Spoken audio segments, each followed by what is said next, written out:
here I am in my stained glass studio. As you can see, I've got an assortment of different tools and materials and everything to help me make my stained glass art. This is a refurbished chemistry lab that we have in the basement of our college house, which I've been able to turn into a glass studio. I have a lot of projects in the midst. For example, this was a glass that broke. I'm planning on using it. I recently got a glass etcher. No, but this has been a really great space for me to just unwind, to work on my projects. Hi, I'm going to teach you how to cut a piece of glass, which is the first step in our process to making a stained glass piece. Well, the first step actually would be pattern making. We have some pieces here that are little pattern pieces. Let's just start with a little triangle. I'm going to cut it out, and here we are. And then I'm going to take a sheet of our glass. I'm going to use this purplish gray, and I'm going to sketch out the triangle, and then take our glass cutter here, put my thumb on top of the screw here. I'm going to try to cut at a 45-degree angle. Take these pliers and just like that. So now that our piece is cut, usually our next step is to grind it on a machine that we have over here where the bit spins. Here's an old grinder bit. I have to replace these every so often. The rough edge of the glass against this, help grind it down to that exact shape that we need, the exact puzzle piece that the pattern will kind of make up. After that step is done, we take a copper foil. Here's the copper foil that I have, and you'll put it on the edge of the glass piece. And then you will fold in those sides. And we're going to foil them down. And now you have a copper-coated glass piece, which will now be ready to apply flux to, which is a fluid which gets the metal to stick to the copper foiling.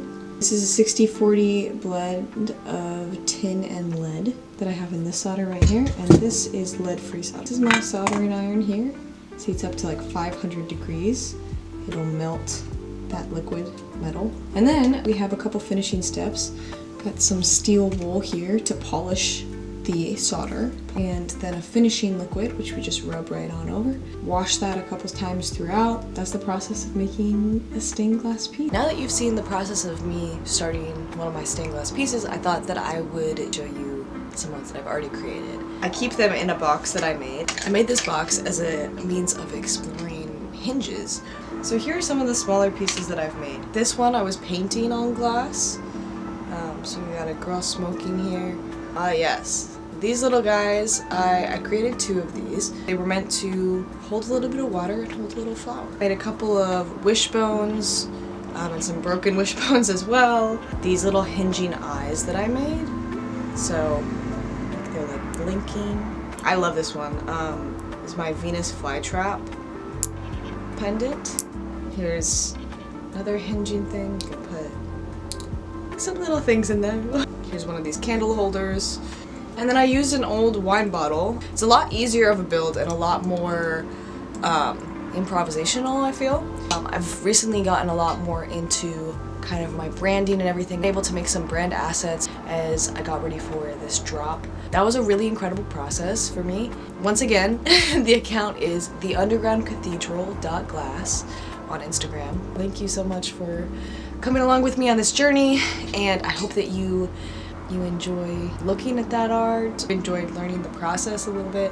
I feel very connected to more of an outside cultural context. I feel part of the Corvallis art community, part of the OSU artist community through my glass art. And having a craft like glasswork, I feel connected to history, connected to this wider cultural context of these cathedrals in Europe and the way that stained glass was brought to America. And the process of all of that has want to keep this work alive and to feel connected to that culture and to that historical context.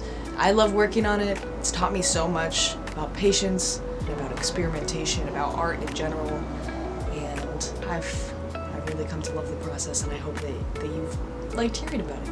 So thank you for coming with me along this journey.